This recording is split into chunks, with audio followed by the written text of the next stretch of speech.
Hi, Dahlia Remler here again, back for part 2 of causation.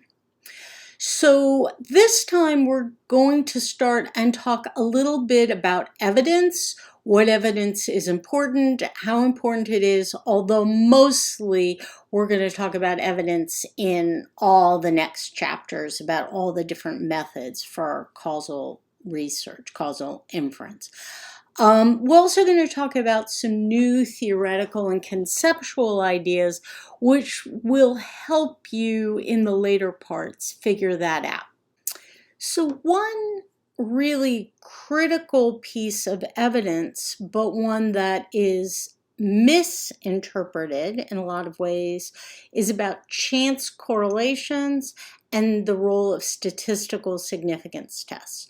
So sometimes variables are correlated in a particular situation just by chance. It happens to be that the people that the patients in one clinic did worse than the patients in another clinic just by random chance. This is what statistical significance tests can rule out. They can rule out chance. They're extremely important, and again, you learned all about them in statistics. And I certainly don't mean to diss statistical significance tests, although I'm definitely in the confidence interval camp. But, and this is really important, statistical significance tests by themselves can never prove causation. Let me say it again. Statistical significance tests by themselves can never prove causation. You always need something else. And, all the next chapters for the rest of the causation section are going to be about the various something else's. There'll be experiments, randomized experiments. You'll need theory, thinking, other methods when you don't have experiments, and to some extent, even when you do need experiments. So please, please, please, for my students, when you have that last assignment where you're critiquing and analyzing a piece of causal research evidence, and I ask for the quality of the causal evidence, please don't say, it's great, it was strongly statistically significant. No, you need more. Okay, all right. So what are some initial clues of causation that aren't definitive? We're getting to the much more definitive stuff, but are also very important. So one is that the cause should come before the effect. That is really important. Times arrow only goes one way. However, expectations can confuse this. So for example, Christmas card sales precede Christmas. Of course, we don't really have so many cards anymore, but that's a famous example. And there's even something in econometrics called Granger causality, and they're a great book by Kennedy on econometrics. And Christmas card sales, Granger calls Christmas, meaning they come first. So particularly in economics, finance, anything where expectations is important, be careful. Yeah, carrying umbrellas precedes rain. No. A forecast of bad weather precedes carrying umbrellas and precedes rain. Another important initial clue is that you see the correlation in many different contexts. Maybe you found it in one context, maybe even you ruled out chance in that context, but it's probably not a deep causal relationship that generalizes unless you see it in a bunch of different contexts. Another thing is that there's a plausible mechanism. If you see a causal effect and you have absolutely no idea why, and you investigate and look for other things, and nobody has any idea why, be skeptical. Could be something else.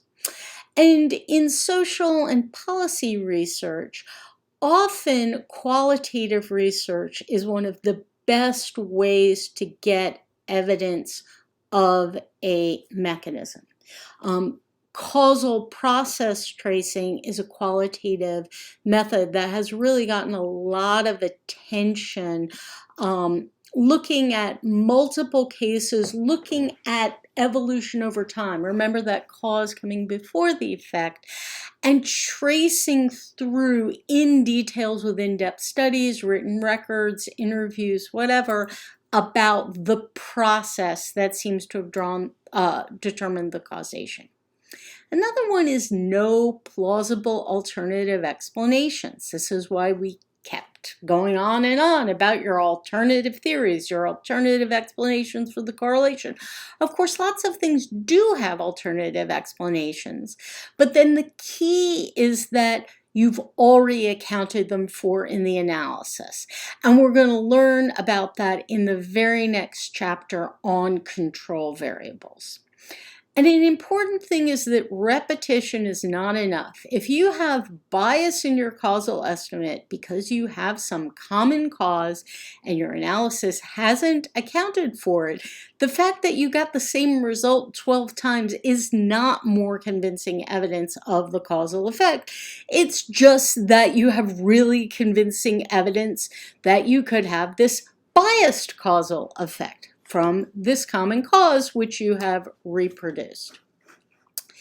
Because of all this, David Friedman has argued that good causal research requires a lot of what he called shoe leather.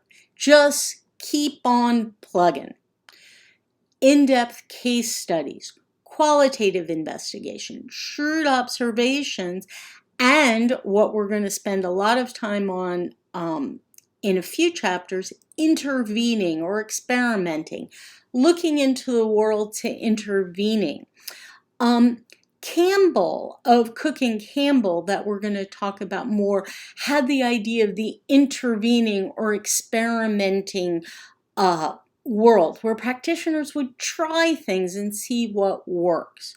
So qualitative research, intervening, experimenting, and lots of different formal qualitative research, but also the more informal, just talk to people, see what's what, read the trade literature. All that stuff is very important. And one thing that Friedman said is that no statistical technique can seldom be an adequate substitute for good design, relevant data, and testing predictions against reality in a variety of settings. And that is really important. There are a lot of absolutely fabulous causal inference techniques, but at bottom, they need to have something that's a really compelling design. And that'll be, again, something we'll be talking about again and again, especially when we get to natural and quasi-experiments. So now I want to continue to talk about some of these alternative theories and theories of causation, and more about why certain types of relationships come. So we're going to continue to talk about the family dinners and teen drug abuse. The fact is that family dinners is something that people choose. Teens and parents choose them. And there are a wide variety of important independent variables of interest. Some that we'll look at include college education, going to a private school, living in a low poverty neighborhood, that are things that people themselves choose, self-selection, or what we'll get to in a second, other people selecting them. And that's a form of what's called endogeneity, endo, inside. And the idea is that independent variable that you're interested in, like family dinners, is caused partly by variables or processes that also affect the dependent variable, or even by the dependent variable itself. So these can look like very involved, complicated kinds of models, but they basically boil down to common cause or reverse causation. So it's endogeneity. Self-selection is one very important type of endogeneity, but other people selecting is also one. This is known in some areas as treatment selection bias. If you're thinking of that independent variable as a treatment, the way people would experiments, the treatment is selected in a biased way. An important related idea is the idea of counterfactuals. So counterfactual has become a really useful term. And the idea is, what would have happened if a different course of action had been taken, but everything else stayed the same? So the idea is there's some independent variable you want to know the effect of. What would have happened if you had changed it? How would that have affected the dependent variable? So what would have happened to teen drug use if teens had had more family dinners? A really good way to think of that is with like an alternative universe in science fiction. So supposing we had a science fiction time machine, we could observe alternate universes. So you can kind of see the factual and counterfactual. Factual is the way the world is. Counterfactual is like, hey, we went back in time with the time machine. We changed our independent variable. We let time roll forward again in this alternative universe. We observe the outcome and we see the difference in the outcomes. And that is a really useful idea if you think about any sort of large scale policy, economic, foreign policy, whatever. You can't really observe the counterfactual, but you can think about it. And that's what causal means. The causal effect of the independent variable is the difference between the counterfactual and the factual.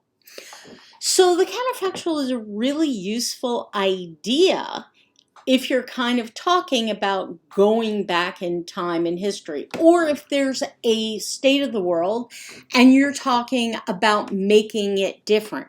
But it can be a little confusing if all you're talking about is some possible future that doesn't exist. Well, which one's the factual and which one's the counterfactual? Which one has more family dinners and which one has fewer family dinners? So another related idea is potential outcomes. So you think of this couple that haven't even had children yet, and you think about the potential outcomes of their future children when teens. One world is if they have frequent family dinners, and one world if they don't. And at this point, they're both potential outcomes. So usually which is easiest to think of, counterfactual or potential outcomes, depends on the situation. So now we're going to start our introduction to what is the most compelling form of causal evidence, experimentation and experiments. An experiment is the act of manipulating a cause to observe an effect.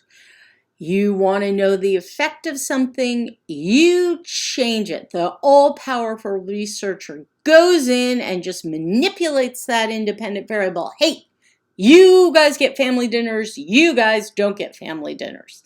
That's kind of a clue about the difficulty of experimentation in some social contexts. The researcher chooses the values of the independent variable and records the resulting values of the dependent variable. So here's an example where researchers can do an experiment. They get a bunch of rats and they make them depressed. Yes, they know how to do that. And they give the rats exercise wheels after they've made them depressed, and they see if the mood improves. These researchers are all powerful. They control whether rats have exercise wheels and are able to get exercise, or whether they don't and they are not able to get exercise and they see what happens to the mood. We want to contrast experiments like this with observational studies. So let's think about an observational study where, again, we're interested in the effect of exercise on mood. And I want to thank my co-author, Greg Van Ryzin, who did an enormous amount of work to find something where we could have a really social, self-selected example and like a lab, unambiguous experiment example. And exercise and mood is good. So now imagine a bunch of researchers just observing the exercise and mood of individuals in a retirement community. They don't control or do anything at all to try and manipulate the exercise of the people in the retirement community. They just watch. And living in the retirement community is an elderly widow who's depressed. You know, she's saying, I'd like to join the walkers, but she doesn't. She's depressed. Then one day she decides to join them and she feels better. And this is one of the many members of the community that the researchers are observing. Has exercise caused the improvement in her mood?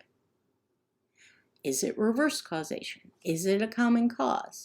Well, let's think about our initial clues. First of all, time, temporal precedence.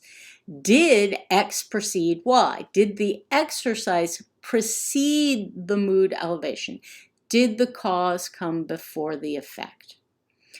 Are there plausible alternative theories? Could she have started exercising because her mood improved? Reverse causation. Or is there some common cause? Could better weather have improved her mood and separately made walking more attractive or practical? How to rule out alternative theories? Well, one way is what's called exogeneity. So this is kind of the opposite of endogeneity. Exo from outside. The independent variable X, the treatment, is exogenous to the dependent variable. If it doesn't depend on the dependent variable, no reverse causation. And the independent variable doesn't depend on other variables affecting Y. No common causes. So the idea is X just comes from outside, like with those rats, where whether they exercise or not is completely controlled by the evil researcher. Lab experiment treatments are exogenous. Obviously, we will get to ethical experiments, but the equivalent in the retirement community would be obviously deeply unethical. So what could be exogenous to mood? So just again to repeat about endogeneity, the independent variable X, the treatment, is endogenous to the dependent variable if X depends on Y, reverse causation, or the independent variable, like exercise, depends on other variables affecting Y, like mood driving both weather driving both mood and exercise, and that it's called endogenous because the exercise, the supposed independent variable, is determined inside all the set of causal relationships that drive mood. And in real life, and therefore in observational studies, treatment choices are often self-selected and therefore endogenous, or selected by others. How does an exogeneity, assuming we can make it happen, affect that and help us give evidence? So here's the idea of the reverse causation. And imagine it's just like someone comes in from outside and just shoots that exercise, shoots it down, like taking away the exercise wheel. and then you just shoot it down and you see what happens to mood. So yeah, the arrows are going in both directions, but by sending an impulse into exercise, you then follow only the arrow from exercise to mood. Same when you give them that exercise wheel. You push on exercise from outside exogenously. And same idea with the common cause, just push down on exercise. See what happens. Give it a shove somehow and follow just that arrow to mood. So exogenous pushes allow us to observe whether exercise causes mood and by how much. This is going to be really important again when we get to chapter 15 on quasi and natural experiments, where we're going to talk about creating or finding these exogenous pushes in real life. There's another key, however, to getting good causal evidence, and again, it comes from experiments. Control or holding things constant. So the experiment uses the without treatment state to estimate the counterfactual, but that's only going to work if everything else that could affect the outcome stays the same. In real life, lots of other things could be changing. So back to the widow in the retirement community. The weather improves, so that was the common cause. Her husband's death recedes. Other things change in the retirement community. Someone she really likes, an old friend, moves in. Control means holding things constant. So in an experiment, back to the rats again, everything that might influence the dependent variable other than the independent variable of interest must be held constant. So that would be the rat's food, the light, the room temperature, all of that, you got to hold it constant. So in the lab experiments, design might be before and after. Before, the rats are deprived of exercise. Afterwards, they're allowed to complete it. After is compared to before to see the effect of exercise. More important, as we'll be seeing, are cross-sectional experiments, say randomly assigning rats, so some get wheels and some don't get wheels. But the key point is it's the researchers who control the rats' exercise. The rats don't get to choose. The researchers also don't make exercise choices based on the rat's behavior. They don't say, oh, I really like that rat. It's such a cute, cuddly rat. We're going to give that one the exercise wheel. No, the treatment is imposed from outside, no choice by the research subjects, and the researchers are not responding to, figuring out what this rat wants or what's best for that rat. Well, you can see, obviously, the issues about ethics and experiments. I'm going to be spending a lot of time on why experiments on humans can often be extremely ethical and very valuable. So do not take this the wrong way. I am not down on experiments for social issues and so on. However, you can kind of get a sense of why people have this kind of pushback against experiments. What do we say gives the best causal evidence? Exogeneity and control. What does that mean? Subjects do not have control. Others make choices. It conflicts with free will, and the choices are independent of the subject characteristics and not necessarily in the subject's best interest. So ethics limit experiments. There are just lots of things you cannot ethically study. Now, again, there are lots of things you can ethically study, and experiments are incredibly valuable in the social policy, applied social practice world. but there are a lot of limits on them. There are just things you can't do, and we'll need other methods. And by the way, that is why we're not going to go immediately into randomized experiments. Instead, we're first going to go into those observational studies because there are so many things that that's the only way you can learn about them. So hopefully that this is a bit of your end of innocence. Much of this course is about learning to deal with disentangling complex social phenomena to address causal questions. Like, how do you figure out if more frequent family dinners would really lower teen drug abuse? So your innocence should be over. You will hopefully from now on, or at least by the end of the course, be on the lookout for inappropriate comparison groups, naive assumptions that correlation implies causation, and you'll think about these complex, multidirectional, multifaceted causal relationships. But having said that, I don't want you to overreact.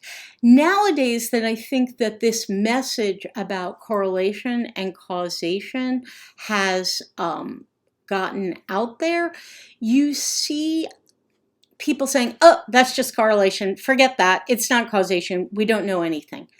That's not right either. Correlation is very important evidence. It's extremely important evidence. It says, look there, something's happening, pay attention, you need to figure out what's going on.